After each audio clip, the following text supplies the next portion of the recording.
بسم اللہ الرحمن الرحیم۔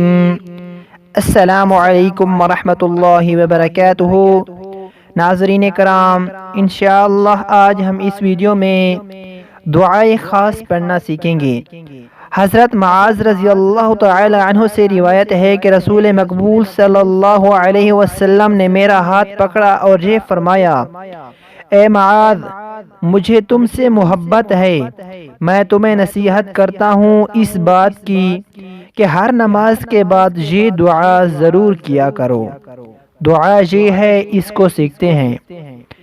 بسم اللہ الرحمن الرحیم۔ اللہم اعنی علی ذکرک وشکرک وحسن عبادتک۔ اللہم اعنی علی ذکرک وشکرک وحسن عبادتک۔ ترجمہ: اے اللہ، میری مدد فرما اور مجھے توفیق دے اپنے ذکر کی، اپنے شکر کی اور اپنی اچھی عبادت کی۔